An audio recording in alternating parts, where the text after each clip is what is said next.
Welcome to the complete reading of The Legend of Sleepy Hollow, written by Washington Irving in 1820.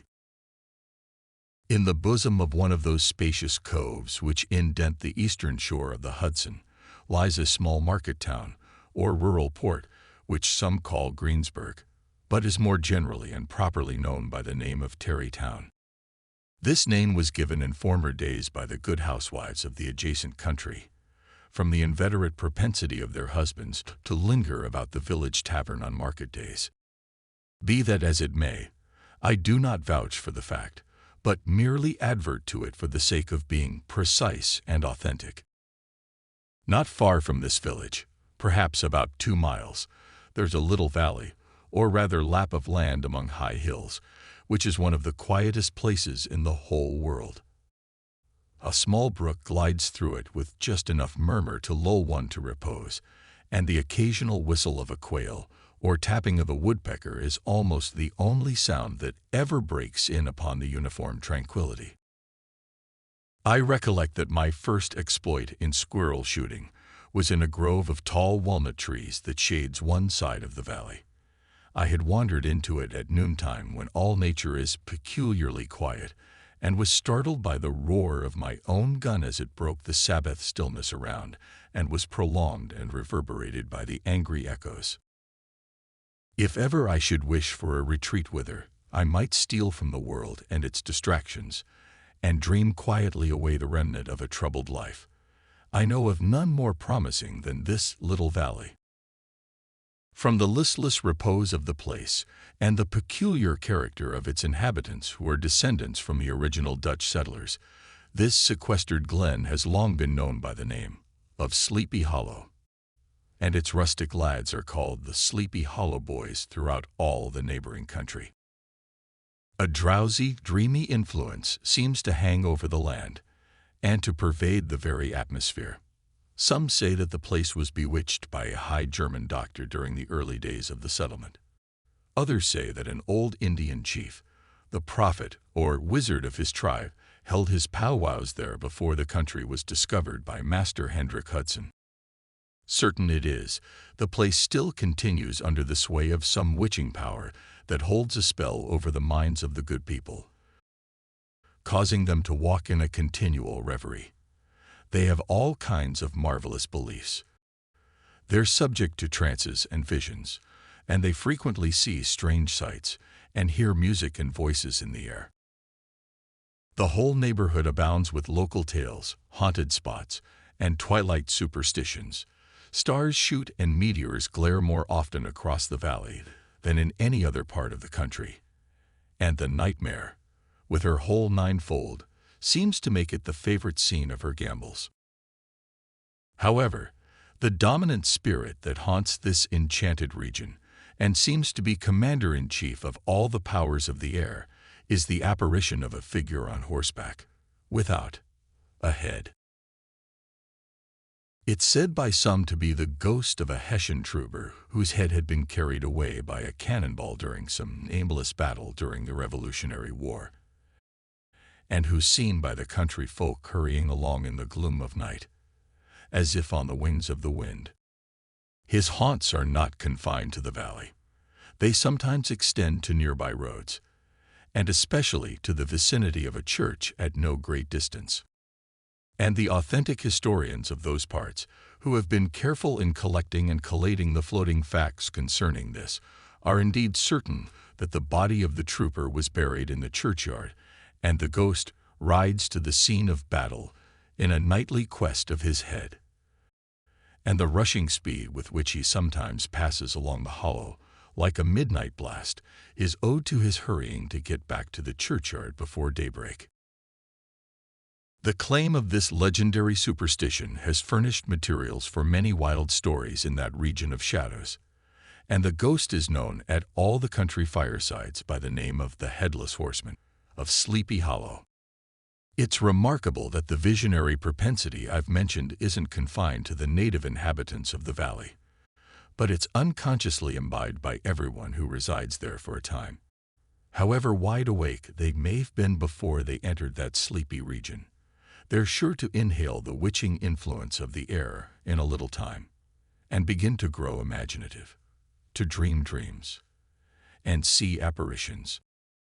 I mention this peaceful spot in the great state of New York with all possible laud, for it's here that the population, manners, and customs remain fixed, while the great torrent of migration and improvement, which is making such incessant changes in other parts of this restless country, sweeps by them unobserved. They're like those little nooks of still water which border a rapid stream. We may see the straw and bubble riding quietly at anchor, slowly revolving in their mimic harbor, undisturbed by the rush of the passing current. Though many years have passed since I trod the drowsy shades of Sleepy Hollow, I question whether I should not still find the same trees and the same families living in its shelter. In this byplace of nature, in a remote period of American history, about 30 years since, is a worthy character by the name of Ichabod Crane, who stayed in Sleepy Hollow for the purpose of instructing the children in the vicinity. He was a native of Connecticut, a state which supplies the Union with yearly pioneers for the mind, as well as for the forest, and sends forth its legions of frontier woodsmen and country schoolmasters. But Crane wasn't a woodsman at all. He was tall and exceedingly lanky, with narrow shoulders, long arms and legs, hands that dangled a mile out of his sleeves, feet that might have served for shovels, and his whole frame most loosely hung together. His head was small and flat at top, with huge ears, large green glassy eyes, and a long nose that looked like a weathercock perched on his neck to tell which way the wind blew. To see him striding along a hill on a windy day with his clothes bagging and fluttering, one might have mistaken him for a scarecrow. His schoolhouse was a low building of one large room, rudely constructed of logs, the windows partly glazed and partly patched with leaves of old copybooks. It was most ingeniously secured at vacant hours by a thin branch twisted in the handle of the door and stakes set against the window shutters, so that a thief might get in with perfect ease, but he would find some embarrassment getting out, an idea he most probably borrowed from the architect Joost van Houten's mystery of an eel pot. The schoolhouse stood in a rather lonely but pleasant situation just at the foot of a woody hill with a brook running close by and a formidable birch tree growing at one end of it. The low murmur of his students' voices reading over their lessons might be heard on a drowsy summer's day, like the hum of a beehive, but also interrupted now and then by the authoritative voice of the master, in the tone of menace or command, or possibly by the appalling sound of the wooden switch used to hurry some tardy students along the flowery path of knowledge. Truth to say, he was a conscientious man, and ever bore in mind the golden maxim, "Spare the rod and spoil the child." But Ichabod Crane's scholars certainly weren't spoiled. I wouldn't have imagined that he was one of those cruel leaders of a school who enjoys in the punishment of their subjects. On the contrary, he administered justice with discrimination, rather than severity, by taking the burden off the backs of the weak and laying it on those of the strong. The mere puny stripling that winced at the smallest sight of the rod was passed by with indulgence, but the claims of justice were satisfied by inflicting a double portion on some little tough urchin who sulked, swelled, and grew sullen beneath the birch rod. He claimed that he was doing his duty by their parents, and he never inflicted a chastisement without following it by the assurance, which was ever so consolatory, that they would remember it and thank him for it the longest day he had to live. When school hours were over, he was even the companion and playmate of the larger boys, and on holiday afternoons he'd convoy some of the smaller ones home who happened to have pretty sisters or good housewives for mothers, noted for the comforts of the cupboard. Indeed, it benefited him to keep on good terms with his pupils. The revenue arising from his school was small, and would have been scarcely sufficient to furnish him with daily bread, for he was a huge feeder. And though he was lanky, he had the dilating powers of an anaconda. But to help out his maintenance, he was, according to country custom in those parts, boarded and lodged at the houses of the farmers whose children he instructed. With these he lived successively a week at a time, thus going the rounds of the neighborhood, with all his worldly effects tied up in a cotton handkerchief, so that all this might not be too onerous on the purses of his rustic patrons, who are apt to consider the costs of schooling a grievous burden and schoolmasters as mere drones. He had various ways of rendering himself both useful and agreeable. He assisted the farmers occasionally in the lighter labors of their farms, helped to make hay, mended the fences, took the horses to water, drove the cows from pasture, and cut wood for the winter fire. And he laid aside all the dominant dignity and absolute sway with which he led his little empire, the school, and became wonderfully gentle and ingratiating, and he even found favor in the eyes of the mothers by playing with the children. In addition to his other vocations, he was the singing master of the neighborhood and paid for instructing the young folks. On Sundays, they sang in front of the church gallery with a band of chosen singers, which he believed he carried. His voice resounded far above all the rest of the congregation. In fact, his voice can still be heard in that church, even from half a mile away on a still Sunday morning, descending from the nose of Ichabod Crane. He was thought to have a wonderfully easy life by all who understood nothing of the labor of school head work. The schoolmaster is generally a man of some importance in the female circle of a rural neighborhood, being considered a kind of idle, gentleman-like personality of vastly superior taste and accomplishments to the rough country swains, and inferior in learning only to the parson. His appearance, therefore, is apt to create some stir at the tea-table of a farmhouse.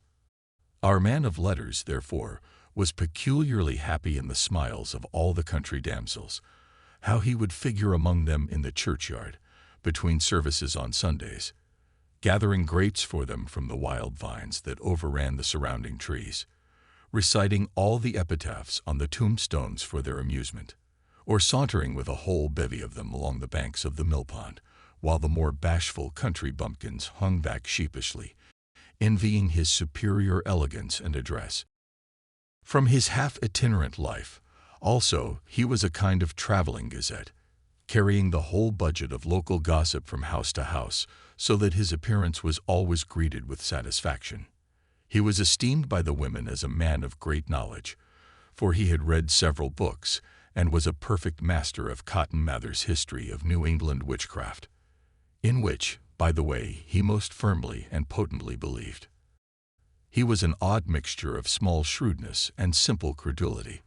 His appetite for the marvelous and his powers of digesting it were equally extraordinary, and both had been increased by his residence in this spellbound region.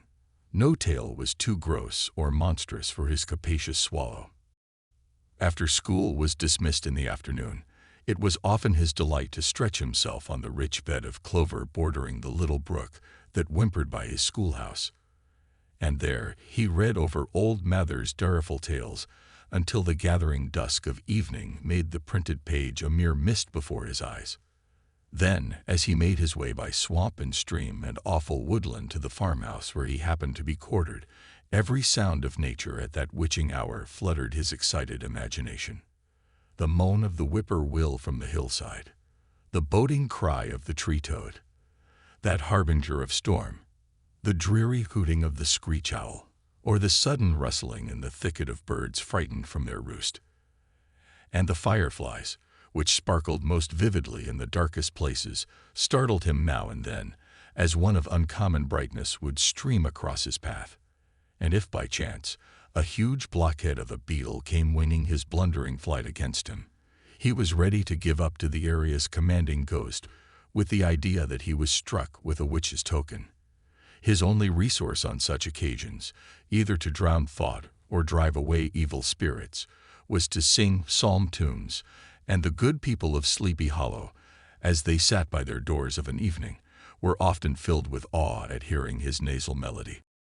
Another of his sources of fearful pleasure was to pass long winter evenings with the old Dutch wives as they sat by the fire, with apples roasting and spluttering along the hearth, and listened to their marvelous tales of ghosts and goblins, haunted fields and brooks, haunted bridges and houses, and particularly of the headless horseman, or galloping Hessian of the Hollow, as they sometimes called him.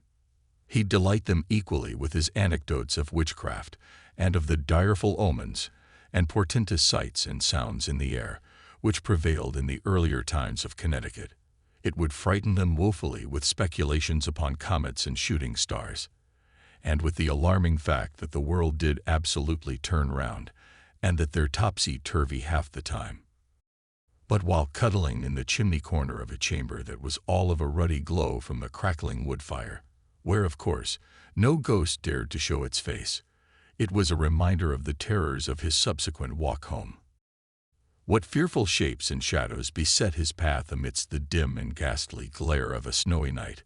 With what wistful look did he eye every trembling ray of light streaming across the waste fields from some distant window?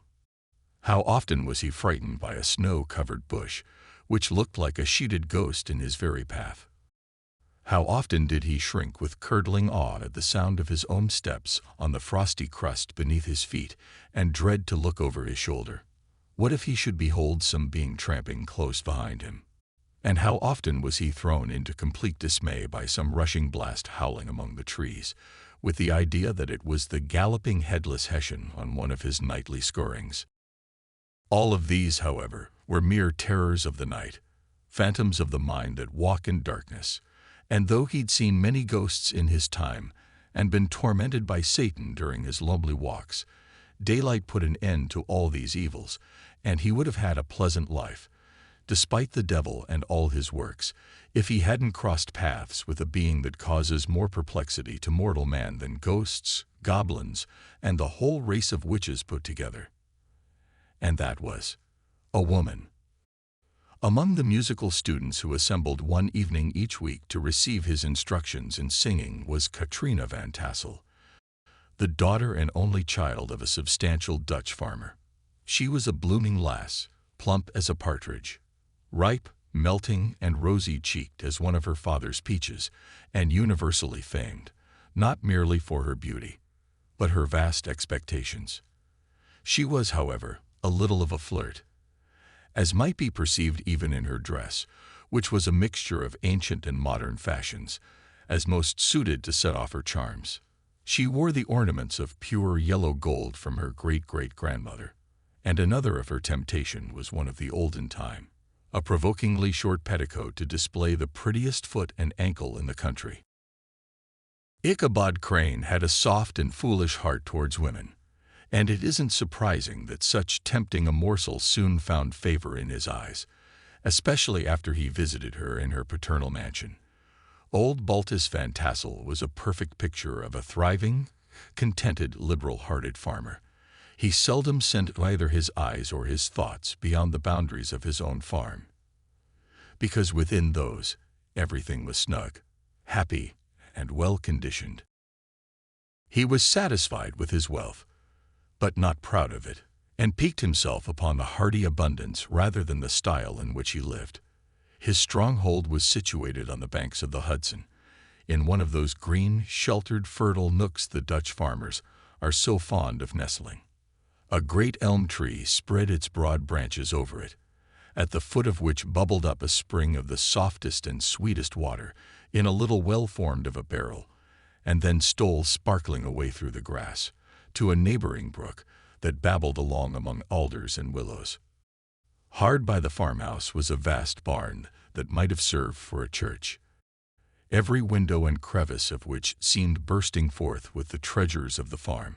Swallows and martins skimmed, twittering about the eaves, and rows of pigeons, some with one eye turned up, as if watching the weather, some with their heads under their wings or buried in their chests, and others swelling and bowing about their dames, were enjoying the sunshine on the roof.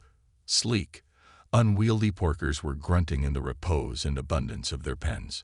A stately squadron of snowy geese were riding in an adjoining pond, convoying whole fleets of ducks. Regiments of turkeys were gobbling through the farmyard, and guinea fowls fretting about it, like ill-tempered housewives, with their peevish, discontented cry. Before the barn door strutted the gallant cock, that pattern of a husband, a warrior and a fine gentleman, clapping his burnished wings and crowing in the pride and gladness of his heart, sometimes tearing up the earth with his feet, and then generously calling his ever-hungry family of wives and children to enjoy the rich morsel which he had discovered. The pedagogue's mouth watered as he looked upon this sumptuous promise of luxurious winter fare. In his devouring mind's eye, he pictured to himself every roasting pig running about with pudding in his belly and an apple in his mouth. The pigeons were snugly put to bed in a comfortable pie and tucked in with a coverlet of crust. The geese were swimming in their own gravy, and the ducks pairing cozily in dishes, like snug married couples, with a decent competency of onion sauce. In the porkers, he saw carved out the future sleek side of bacon and juicy relishing ham. Not a turkey, but he beheld daintily trussed up with its gizzard under its wing, and peradventure a necklace of savory sausages, and even bright Chanticleer himself lay sprawling on his back in a side dish with uplifted claws, as if craving that quarter which his chivalrous spirit disdained to ask while living. As the enraptured Ichabod fancied all this, and as he rolled his great green eyes over the fat meadowlands, the rich fields of wheat, rye, buckwheat, and Indian corn, and the orchards burdened with ruddy fruit, which surrounded the warm tenement of Van Tassel, his heart yearned after the damsel who was to inherit these lands, and his imagination expanded with the idea of how the land could be turned into cash, and the money invested in immense tracts of wild land and shingle palaces in the wilderness. Nay, his busy fancy already realized his hopes and presented to him the blooming Katrina, with a whole family of children mounted on the top of a wagon loaded with household items, with pots and kettles dangling beneath, and he imagined himself riding a pacing mare with a colt at her heels, setting out for Kentucky, Tennessee, or only the Lord knows where. When he entered the house, the conquest of his heart was complete. It was one of those spacious farmhouses with high-ridged but lowly sloping roofs built in the style handed down from the first Dutch settlers. The low projecting eaves forming a piazza along the front, capable of being closed up in bad weather. Under this hung harnesses and various utensils of husbandry, and nets for fishing in the neighboring river, benches for summer use, and a great spinning wheel at one end and a churn at the other, showed the various uses to which this important porch might be devoted. From this piazza, the wondering Ichabod entered the hall which formed the center of the mansion and the place of usual residence. Here, rows of magnificent pewters sitting on a long dresser dazzled his eyes. In one corner stood a huge bag of wool ready to be spun. In another, a quantity of thick wool just from the loom. Ears of Indian corn and strings of dried apples and peaches hung along the walls, mingled with the gaud of red peppers. And a door left ajar gave him a peep into the best parlor, where the claw-footed chairs and dark mahogany tables shone like mirrors, and irons, with their accompanying shovel and tongs, glistened from their covert of asparagus tops. Mock oranges and conch shells decorated the mantelpiece. Strings of various colored birds' eggs were suspended above it. A great ostrich egg was hung from the center of the room, and a corner cupboard, knowingly left open, displayed immense treasures of old silver and well-mended china. From the moment Ichabod laid his eyes upon these regions of delight, the peace of his mind was at an end, and his only study was how to gain the affections of the peerless daughter of Van Tassel. In this enterprise, however, he had more real difficulties than generally fell to the lot of a knight, who seldom had anything but giants, enchanters, fiery dragons, and other easily conquered adversaries to contend with, and merely had to make his way through gates of iron and brass, and walls of the castle, where the lady of his heart was confined, all which he achieved as easily as a man would carve his way to the center of a Christmas pie. And then, the lady gave him her hand as a matter of course. Ichabod, on the contrary, had to win his way to her heart, held within a labyrinth of whims and caprices, which were forever presenting new difficulties and impediments. And he had to encounter a host of fearful adversaries of real flesh and blood, the numerous rustic admirers sitting beside every portal to her heart, keeping a watchful and angry eye upon each other, but ready to fly out as a team against any new competitor. Among these, The most formidable was a burly, roaring blade of the name of Abraham, or referred to as Brom van Brunt by the Dutch. He's the hero of the country because of his feats of strength and hardihood. He was broad-shouldered and double-jointed, with short curly black hair. He held a mingled air of fun and arrogance from his Herculean frame, and great powers of limb for which he had received the nickname of Brom Bones. He was famed for great knowledge and skill in horsemanship, being as dexterous on horseback as a Tartar. He was foremost at all races and cockfights, and with the ascendancy which bodily strength always acquires in rustic life, was the umpire in all disputes, setting his hat on one side and giving his decisions with an air and tone that admitted of no gainsay or appeal. He was always ready for either a fight or a frolic, but had more mischief than ill will in his composition, and with all his overbearing roughness, there was a strong dash of waggish good humor at the bottom. He had 3 or 4 boon companions who regarded him as their model, and at the head of whom he scoured the country, attending every scene of feud or merriment for miles round. In cold weather he was distinguished by a fur cap, surmounted with a flaunting fox's tail, and when the folks at a country gathering descried this well-known crest at a distance, whisking about among a squad of hard riders, they always stood by for a squall.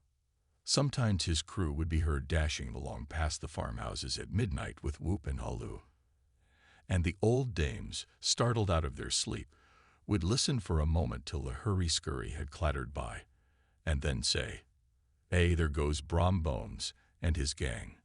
The neighbors looked upon him with a mixture of awe, admiration, and goodwill, and when any madcap prank or rustic brawl occurred in the vicinity, always shook their heads and warranted Brom Bones was at the bottom of it. This reckless hero had singled out the blooming Katrina as the object of his uncouth attention, and though his amorous toyings were something like the gentle caresses and endearments of a bear, yet it was whispered that she did not altogether discourage his hopes. Certain it is, his advances were signals for rival candidates to retire, who felt no inclination to cross a lion in his amours, insomuch that when his horse was seen tied to Van Tassel's paling on a Sunday night, a sure sign that his master was courting, or, as it is termed, sparking, within, all other suitors passed by in despair and carried the war into other quarters. Such was the formidable rival with whom Ichabod Crane had to contend. And considering all things, a stouter man than he would have shrunk from the competition, and a wiser man would have despaired. He had, however, a happy mixture of pliability and perseverance in his nature. He was in form and spirit like a supple jack, yielding but tough. Though he bent, he never broke, and though he bowed beneath the slightest pressure, yet, the moment it was away, he'd carry his head as high as ever. To have taken the field openly against his rival would have been madness, for he was not a man to be thwarted in his amours, any more than that stormy lover, Achilles. Ichabod, therefore, made his advances in a quiet and gently insinuating manner. Under cover of his character of singing master, he made frequent visits at the farmhouse. Not that he had anything to apprehend from the meddlesome interference of parents, which is so often a stumbling block in the path of lovers. Balt Van Tassel was an easy, indulgent soul. He loved his daughter even more than his pipe, and like a reasonable man and an excellent father, let her have her way in everything. His notable wife also had enough to do to attend to her housekeeping and manage her poultry, for as she sagely observed, ducks and geese are foolish things, and must be looked after, but girls can take care of themselves. Thus, while the busy dame bustled about the house, or plied her spinning wheel at one end of the piazza, honest Balt would sit smoking his evening pipe at the other, watching the achievements of a little wooden warrior who was armed with a sword in each hand, most valiantly fighting the wind on the pinnacle of the barn. In the meantime, Ichabod would carry on his suit with the daughter by the side of the spring under the great elm, or sauntering along in the twilight, that hour so favorable to the lover's eloquence. I profess not to know how women's hearts are wooed and won. To me, They've always been matters of riddle and admiration. Some seem to have but one vulnerable point or door of access, while others have 1,000 avenues and may be captured in 1,000 different ways. It's a great triumph of skill to gain the former, but a still greater proof of generalship to maintain possession of the latter, for man must battle for his fortress at every door and window. He who wins 1,000 common hearts is therefore entitled to some renown. But he who keeps undisputed sway over the heart of a lady is indeed a hero. Certain it is, this was not the case with the redoubtable Brom Bones. And from the moment Ichabod Crane made his advances, the interests of the former evidently declined. His horse was no longer seen tied to the palings on Sunday nights, and a deadly feud gradually arose between him and the schoolmaster of Sleepy Hollow. Brom, who had a degree of rough chivalry in his nature, would rather have carried matters to open warfare, and have settled their pretensions to the lady, according to the mode of those most concise and simple reasoners, by combat. But Ichabod was too conscious of the superior might of his adversary to enter the lists against him. He had overheard a boast of Bones, that he would double the schoolmaster up, and lay him on a shelf of his own schoolhouse. And he was too wary to give him an opportunity. There was something extremely provoking in this, and it left Brom no alternative but to draw upon the funds of his foolish, childlike behavior to play off boorish practical jokes upon Ichabod, who became the object of whimsical persecution to Bones and his gang of rough riders. They made his life troubling. They smoked out his singing school by stopping up the chimney, and they broke into the schoolhouse at night, in spite of its formidable fastenings of branches and window stakes, and turned everything topsy-turvy, so that the poor schoolmaster began to think all the witches in the country held their meetings there. But what was still more annoying, Brom took all opportunities of turning him into ridicule in presence of his mistress, and had a scoundrel dog whom he taught to whine in the most ludicrous manner, and introduced as a rival of Ichabod's, to instruct her in psalmody. This went on for some time without producing any material effect on the relative situations of the contending powers. On a fine autumn afternoon, Ichabod, in a pensive mood, sat enthroned on the lofty stool from where he usually watched all the concerns of his little literary realm. In his hand he swayed a birch switch that held despotic power. The birch of justice reposed on 3 nails behind the throne, a constant terror to evildoers, while on the desk before him was contraband and prohibited weapons detected upon the persons of idle urchins, such as half-munched apples, pop-guns, whirligigs, fly-cages, and whole legions of rampant little paper gamecocks.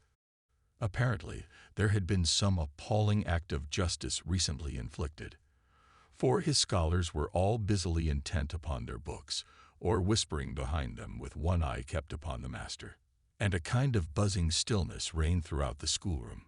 It was suddenly interrupted by the appearance of a man in a tow-cloth jacket and trousers, a round-crowned fragment of a hat, like the cap of Mercury, and mounted on the back of a ragged, wild, half-broken colt, which he managed with a rope by way of halter. He came clattering up to the school door with an invitation to Ichabod to attend a merry-making or quilting frolic, to be held that evening at Mynheer Van Tassel's. And having delivered his message with that air of importance and effort at fine language, he dashed over the brook, and was seen scampering away up the hollow full of the importance and hurry of his mission. All was now bustle and hubbub in the late quiet schoolroom. The scholars were hurried through their lessons without stopping at trifles. Those who were nimble skipped over half with impunity, and those who were tardy had a smart application now and then in the rear to quicken their speed, or help them over a tall word. Books were flung aside without being put away on the shelves. Inkstands were overturned, benches thrown down, and the whole school was turned loose an hour before the usual time. Bursting forth, yelping and racketing about the green in joy at their early emancipation, the gallant Ichabod now spent at least an extra half-hour at his toilet, brushing and furbishing up his best, and indeed only suit of rusty black, and arranging his locks by a bit of broken looking-glass that hung up in the schoolhouse. that he might make his appearance before his mistress in the true style of a cavalier. He borrowed a horse from the farmer with whom he was staying, an old Dutchman of the name of Hans van Ripper, and thus gallantly mounted, issued forth like a knight in quest of adventures. But in the true spirit of a romantic story, I should give some account of the looks and equipment of my hero and his steed. The animal he rode was a broken-down plow horse that had outlived almost everything but its viciousness. He was gaunt and shagged with a head like a hammer. His rusty mane and tail were tangled and knotted with burrs. One eye had lost its pupil and was glaring and spectral, but the other had the gleam of a genuine devil in it. Still, he must have had fire and metal in his day, if we may judge from the name he bore. Gunpowder. He'd been a favorite steed of his master, the choleric Van Ripper, who was a furious rider, and had infused, very probably, some of his own spirit into the animal.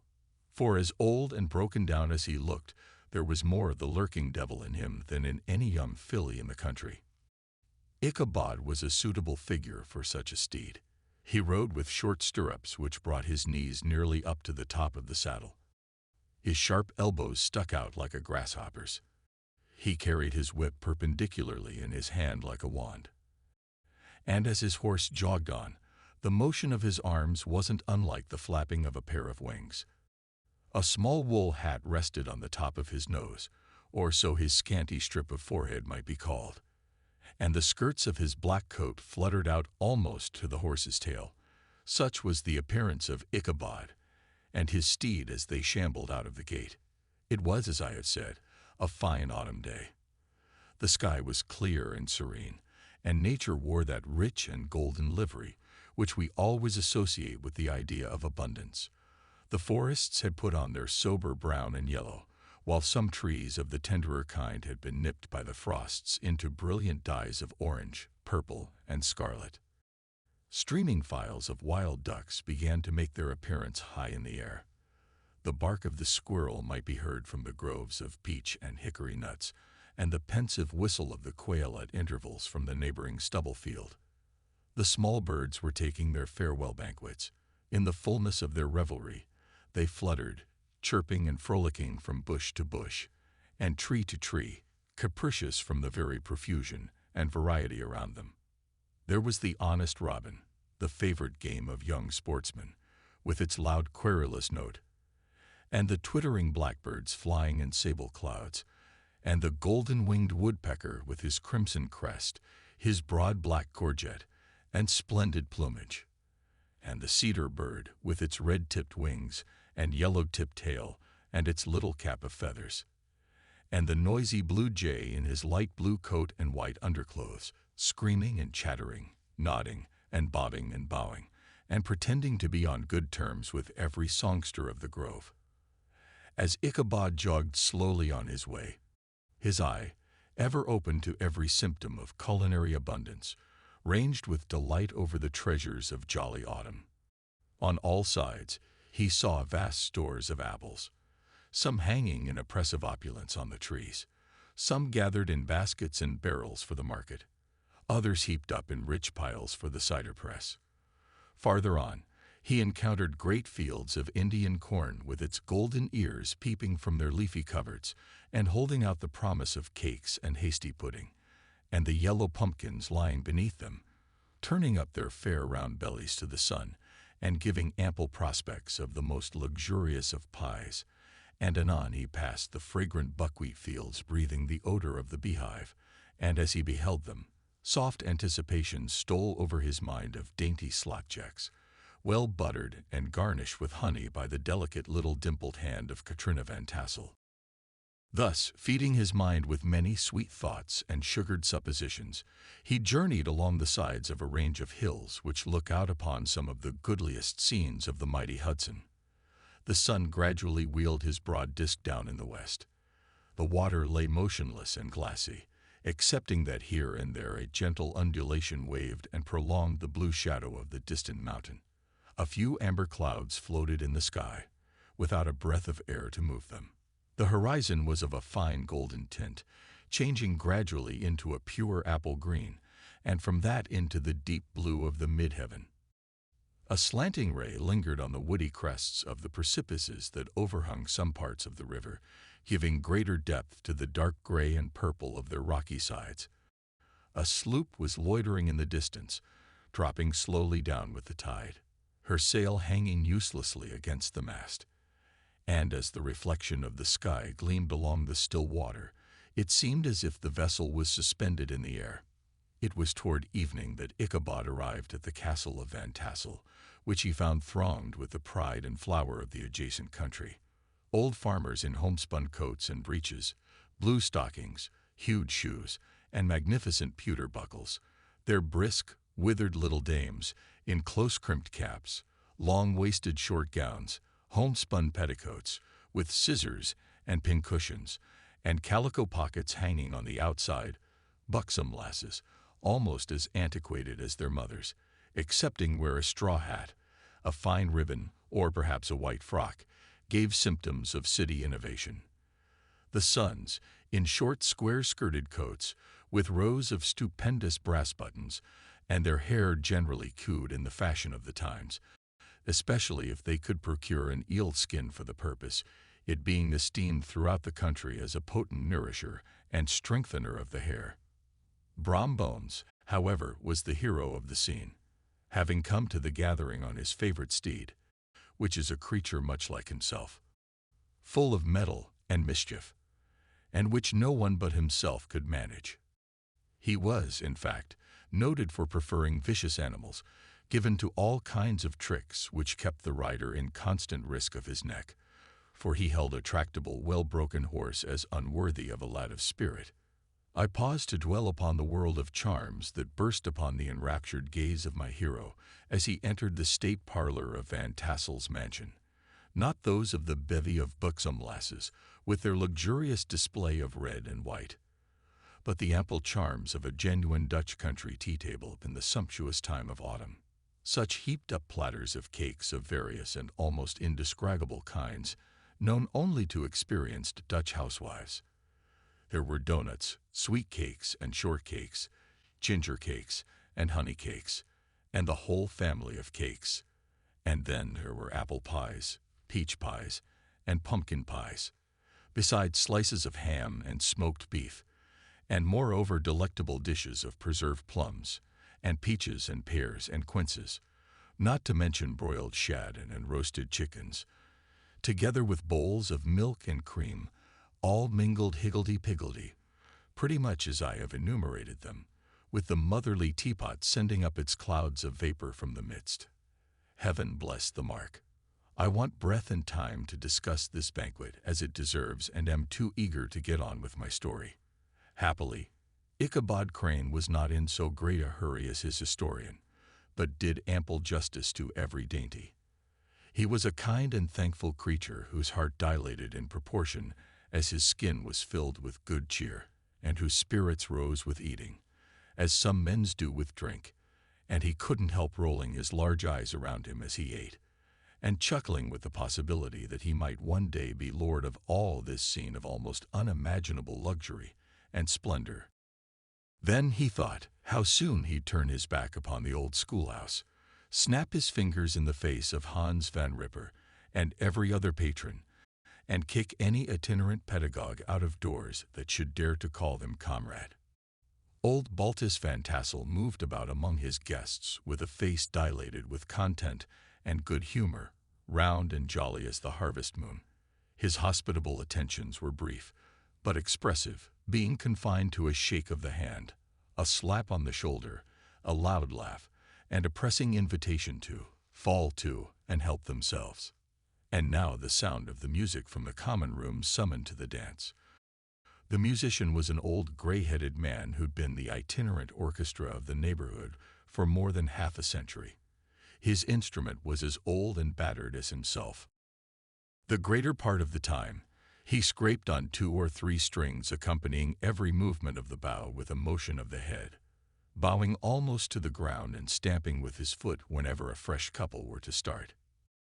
Ichabod prided himself upon his dancing as much as upon his vocal powers.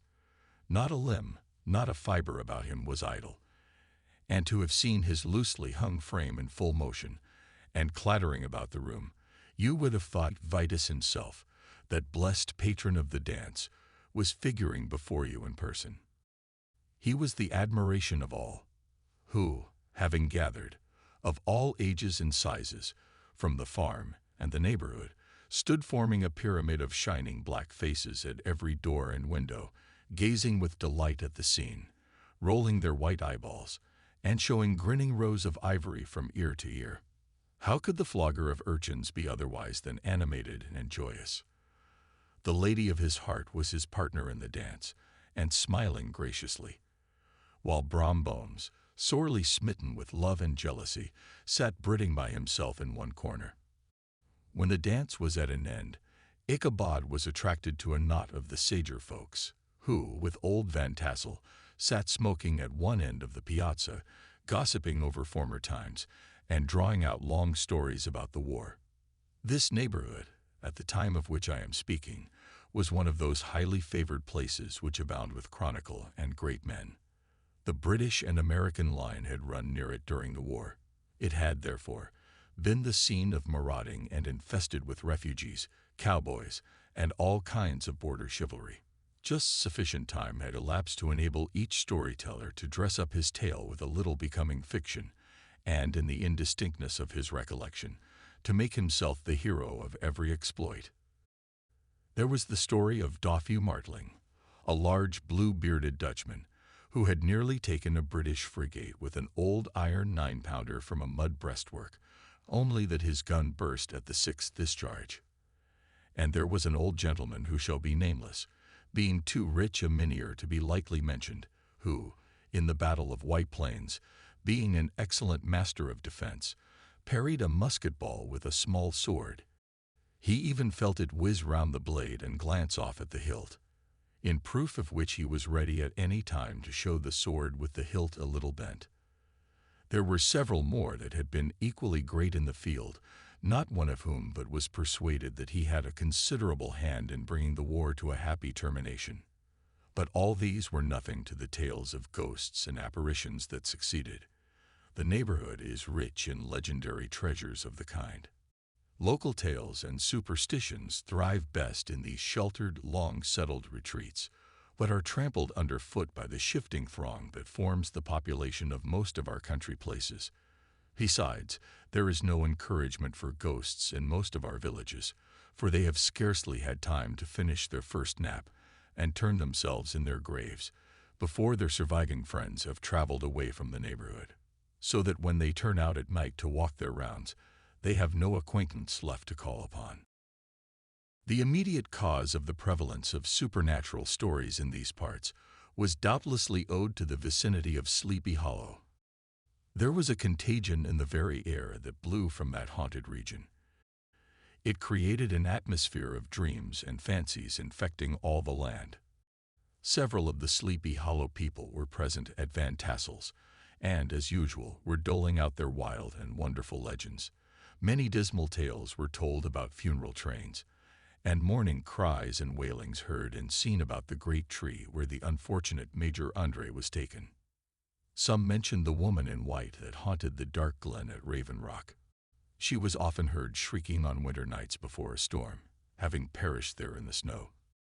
But the chief story told to the schoolmaster of Sleepy Hollow, the headless horseman, who had been heard several times of late, patrolling the country each night, his horse tethered among the graves in the churchyard. The sequestered situation of this church seems always to have made it a favorite haunt of troubled spirits. It stands on a knoll, surrounded by locust trees and lofty elms, from among which its decent, whitewashed walls shine modestly forth, like Christian purity beaming through the shades of retirement. A gentle slope descends from a silver sheet of water bordered by high trees, between which peeps may be caught at the blue hills of the Hudson, to look upon its grass-grown yard, where the sunbeams seem to sleep so quietly. One would think that there, at least, the dead might rest in peace.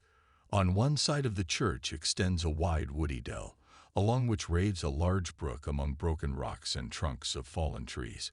Over a deep, black part of the stream not far from the church was formerly thrown a wooden bridge. The road that led to it, and the bridge itself, were thickly shaded by overhanging trees, which cast a gloom about it, even in the daytime, but occasioned a fearful darkness at night. Such was one of the favorite haunts of the headless horseman, and the place where he was most frequently encountered. The tale was told of old Brewer, a most heretical disbeliever in ghosts, about how he met the horseman returning from his foray into Sleepy Hollow, and was obliged to get up behind him. How they galloped over bush and brake, and over hill and swamp until they reached the bridge. And that's when the horseman suddenly turned into a skeleton, and threw old Brewer into the brook, then sprang away over the treetops with a clap of thunder. This story was immediately matched by a marvelous adventure of Brom Bones, who made light of the galloping Hessian as an errant jockey. He affirmed that on returning one night from the neighboring village, he'd been overtaken by this midnight trooper that he'd offered to race for a bowl of punch, and should have won it too, for Daredevil beat the hollow goblin horse. But just as they came to the church bridge, the Hessian bolted and vanished in a flash of fire.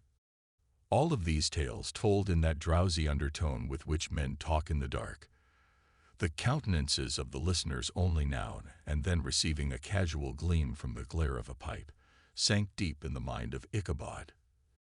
He repaid them in kind with large extracts from his invaluable author, Cotton Mather, and added many marvelous events that had taken place in his native state of Connecticut, and fearful sights which he'd seen in his nightly walks about Sleepy Hollow. The revel now gradually broke up. The old farmers gathered their families together in their wagons, and were heard for some time rattling along the hollow roads and over the distant hills. Some of the damsels mounted on pillions behind their favorite swains, and their light-hearted laughter, mingling with the clatter of hoofs, echoed along the silent woodlands, sounding fainter and fainter until they gradually died away, and the late scene of noise and frolic was all silent and deserted. Ichabod only lingered behind, according to the custom of country lovers, to have a private conversation with the heiress, fully convinced that he was now on the high road to success. But what passed at this interview, I won't pretend to say, for I don't know. Something, however, must have gone wrong, for he certainly left after no time, seeming desolate and deflated. Was she just playing tricks? Was her encouragement of the poor schoolmaster a mere sham to secure her conquest of his rival? Heaven only knows, not I. Let it suffice to say, Ichabod stole forth with the air of one who'd been sacking a hen roost rather than a fair lady's heart. Without looking right or left to notice the scene of rural wealth on which he so often gloated, he went straight to the stable, and with several hearty cuffs and kicks roused his steed most uncourteously from the comfortable quarters in which he was soundly sleeping, dreaming of mountains of corn and oats, and whole valleys of timothy and clover. It was the very witching time of night that Ichabod, heavy-hearted and crestfallen, pursued his travels homeward, along the sides of the lofty hills which rise above Tarrytown, and which he had traversed so cheerily in the afternoon. The hour was as dismal as himself. Far below him the Tappan Zee spread its dusky and indistinct waste of waters, with here and there the tall mast of a sloop, riding quietly at anchor under the land. In the dead hush of midnight, he could even hear the barking of the watchdog from the opposite shore of the Hudson. But it was so vague and faint as only to give an idea of his distance from this faithful companion of man. But now and then the long-drawn crowing of a rooster accidentally awakened would sound far, far off from some farmhouse among the hills. But it was like a dreaming sound in his ear.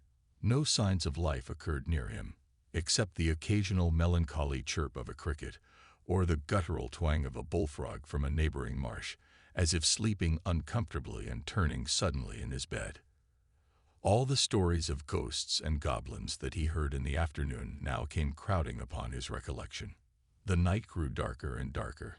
The stars seemed to sink deeper in the sky, and driving clouds occasionally hid them from his sight. He'd never felt so lonely and dismal. He was approaching the very place where many of the scenes from the ghost stories had been laid. In the center of the road stood an enormous tulip tree, which towered like a giant above all the other trees of the neighborhood and formed a kind of landmark. Its limbs were gnarled and fantastic, large enough to form trunks for ordinary trees, twisting down almost to the earth, and rising again into the air. It was connected with the tragical story of the unfortunate Andre who was taken prisoner, and was universally known by the name of Major Andre's tree. The common people regarded it with a mixture of respect and superstition, partly out of sympathy for the fate of its ill-starred namesake, and partly from the tales of strange sights and doleful lamentations surrounding it. As Ichabod approached this fearful tree, he began to whistle. He thought his whistle was answered, but it was just a blast of wind sweeping sharply through the dry branches. As he approached a little nearer, he thought he saw something white, hanging in the midst of the tree. He paused and stopped whistling, but after looking closely, it was just a place where the tree had been struck by lightning, and the white wood laid bare. Suddenly he heard a groan. His teeth chattered, and his knees tightened against the saddle. But it was just the rubbing of one huge branch upon another as they were swayed about by the breeze. He passed the tree in safety, but new danger and perils lay before him. About 200 yards from the tree, a small brook crossed the road and ran into a marshy and thickly wooded glen known by the name of Wiley's Swamp. A few rough logs laid side by side served as a bridge over this stream. On that side of the road, where the brook entered the woods, was a group of oak and chestnut trees, matted with thick, wild grapevines that threw a cavernous gloom over it. Passing this bridge was a severe test. It was at this identical spot that the unfortunate Andre was captured, and under the concealment of those chestnuts and vines were his enemies who surprised him. This has ever since been considered a haunted stream, and fearful are the feelings of the schoolboy who has to pass it alone after dark. As he approached the stream, his heart began to thump. He summoned up all his resolution and gave his horse half a score of kicks in the ribs, and attempted to dash briskly across the bridge. But instead of starting forward, the old animal made a lateral movement and ran broadside against the fence. Ichabod, whose fears increased with the delay, jerked the reins on the other side and kicked hard with the other foot, but it was all in vain. His steed started, but it was only to plunge to the opposite side of the road into a thicket of brambles and alder bushes. The schoolmaster now used both whip and heel on the ribs of old Gunpowder, who finally dashed forward, snuffling and snorting. But he came to a stand just by the bridge with a suddenness that had nearly sent Ichabod sprawling over his head. And just at this moment, a plashy tramp by the side of the bridge caught the sensitive ear of Ichabod. And in the dark shadow of the grove, on the margin of the brook, he beheld something huge, misshapen, and towering. It stirred not, but seemed gathered up in the gloom, like some gigantic monster ready to spring upon the traveler. The hair of the frightened schoolmaster rose upon his head with terror, but what was to be done? It's far too late to turn and run. And besides, what chance was there of escaping a ghost or goblin that could ride upon the wings of the wind? Summoning his courage, Ichabod yelled, demanding to know who was there, but he received no reply. He repeated his demand in a more agitated voice, but still there was no answer. So once more he dug into the sides of Gunpowder, shut his eyes, and broke forth into a psalm tune with involuntary passion. And just then, the shadowy object put itself in motion, and with a scramble and a bound, it stood at once in the middle of the road. Though the night was dark and dismal, the form of the unknown might now in some degree be ascertained. He appeared to be a horseman of large dimensions, mounted on a black horse of powerful frame. He made no offer of sociability, but kept on one side of the road, jogging along on the blind side of old Gunpowder, who'd now got over his fright and waywardness. Ichabod, who had no desire for this strange midnight companion, thought of the adventure of Brom Bones with the galloping Hessian, now quickened his steed in hopes of leaving the horseman behind. The horseman, however, quickened his horse to an equal pace. Ichabod pulled the reins to slow down, thinking to lag behind. But the other did the same. Ichabod's heart began to sink within him. He attempted to resume his psalm tune, but his parched tongue stuck to the roof of his mouth, and he couldn't utter a note. There was something in the moody silence of this pertinacious companion that was mysterious and appalling. It was soon fearfully accounted for, on mounting a rising ground, which brought the figure of his fellow traveler against the sky. Gigantic in height, and muffled in a cloak, Ichabod was horror-struck on perceiving that he was headless. His horror still increased more after he observed that the head, which should have rested on his shoulders, was carried before him on his saddle. His terror rose to desperation. He rained a shower of kicks and blows upon Gunpowder, hoping by a sudden movement to give his companion the slip. But the schoolmaster started full jump with him. Away they dashed through thick and thin, stones flying and sparks flashing at every bound. Ichabod's flimsy garments fluttered in the air as he stretched his long, lanky body over his horse's head in the eagerness of his flight. They had now reached the road which turns off to Sleepy Hollow. But Gunpowder, who seemed possessed with a demon, instead of keeping up, made an opposite turn and plunged headlong downhill to the left. This road leads through a sandy hollow that's shaded by trees for about a quarter of a mile, where it crosses the bridge famous in Goblin story, and just beyond swells the green knoll on which stands the whitewashed church.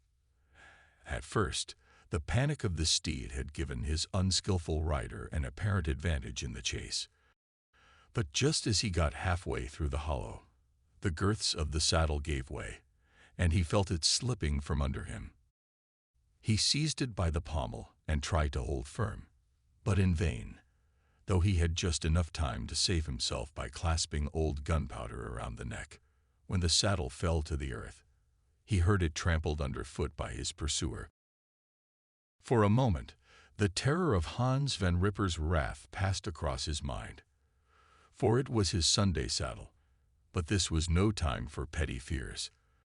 The goblin was hard on his haunches. He had much ado to maintain his seat, sometimes slipping on one side, sometimes to another, and sometimes jolted on the high ridge of his horse's backbone, with a violence that he feared would cleave him apart. An opening in the trees now cheered him with the hopes that the church bridge was at hand. The wavering reflection of a silver star in the brook told him that he was not mistaken. He saw the walls of the church dimly glaring under the trees beyond. He recollected the place where Brom Bones' ghostly competitor had disappeared. Ichabod thought, "If I can just reach that bridge, I am safe." Just then, he heard the black steed panting and blowing close behind him. He even fancied that he felt his hot breath. Another convulsive kick in the ribs, and old Gunpowder sprang upon the bridge. He thundered over the resounding planks. He gained the opposite side, and now Ichabod cast a look behind to see if his pursuer should vanish according to rule, in a flash of fire and brimstone. He saw the goblin rising in his stirrups, and in the very act of hurling his head at him. Ichabod tried to dodge the horrible missile, but too late. It hit his cranium with a tremendous crash, and he tumbled headlong into the dust, and Gunpowder, the black steed, and the goblin rider passed by like a whirlwind. The next morning, the old horse was found without his saddle, and with the bridle under his feet, soberly cropping the grass at his master's gate. Ichabod didn't make his appearance at breakfast. Dinner hour came, but no Ichabod. The boys assembled at the schoolhouse and strolled about the banks of the brook, but no schoolmaster. Hans Van Ripper now began to feel some uneasiness about the fate of poor Ichabod and his saddle. An inquiry was set on foot, and after diligent investigation they came upon his traces. The saddle was found trampled in the dirt on one part of the road leading to the church was found. The tracks of horses' hooves, deeply dented in the road, and evidently at furious speed, were traced to the bridge, beyond which, on the bank of a broad part of the brook where the water ran deep and black, was the hat of the unfortunate Ichabod, and close beside it, a shattered pumpkin. The brook was searched, but the body of the schoolmaster was not to be discovered. Hans van Ripper, as executor of his estate, examined the bundle which contained all his worldly effects. They consisted of 2 shirts, 2 stocks for the neck, a pair or 2 of stockings, an old pair of corduroy small clothes, a rusty razor, a book of psalm tunes full of dog's ears, and a broken pitch pipe. As to the books and furniture of the schoolhouse, they belonged to the community, excepting Cotton Mather's History of Witchcraft, a New England almanac, and a book of dreams and fortune-telling, in which last was a sheet of fool's cap much scribbled and blotted in several fruitless attempts to make a copy of verses in honor of the heiress of Van Tassel. These magic books and the poetic scrawl were consigned to the flames by Hans van Ripper, who from that time forward was determined to not send his children to school any more, observing that he never knew any good coming of this same reading and writing. Whatever money the schoolmaster possessed, and he had received his quarter's pay but a day or 2 before, he must have had about his person at the time of his disappearance. The mysterious event caused much speculation at the church on the following Sunday. Knots of gazers and gossips were collected in the churchyard, at the bridge, and at the spot where the hat and pumpkin had been found. The stories of Brewer, of Bones, and a whole budget of others were called to mind. And when they had diligently considered them all, and compared them with the symptoms of the present case, they shook their heads and came to the conclusion that Ichabod had been carried off by the galloping Hessian. As he was a bachelor, and in nobody's debt, nobody troubled his head any more about him. The school was moved to a different quarter of the hollow, and another schoolmaster reigned. It is true, an old farmer who had been down to New York on a visit several years after, and from whom this account of the ghostly adventure was received, brought home the intelligence that Ichabod Crane was still alive, that he had left the neighborhood partly through fear of the goblin and Hans van Ripper, and partly in mortification at having been suddenly dismissed by the heiress, that he had changed his quarters to a distant part of the country, had kept school, and studied law at the same time, had been admitted to the bar, turned politician, electioneered, written for the newspapers, and finally had been made a justice of the 10-pound court. Brom Bones, who shortly after his rival's disappearance married the blooming Katrina and triumphed to the altar, was observed to look exceedingly knowing whenever the story of Ichabod was related, and always burst into a hearty laugh at the mention of the pumpkin, which led some to suspect that he knew more about the matter than he chose to tell. The old country wives, however, who are the best judges of these matters, maintain to this day that Ichabod was spirited away by supernatural means, and it's a favorite story often told about the neighborhood round the winter evening fire. The bridge became more than ever an object of superstition, and that may be the reason why the road has been altered of late years, so as to approach the church by the border of the millpond. The schoolhouse being deserted soon fell to decay and was reported to be haunted by the ghost of the unfortunate schoolmaster loitering homeward of a still summer evening, has often fancied his voice at a distance, chanting a melancholy tune among the tranquil solitudes of Sleepy Hollow.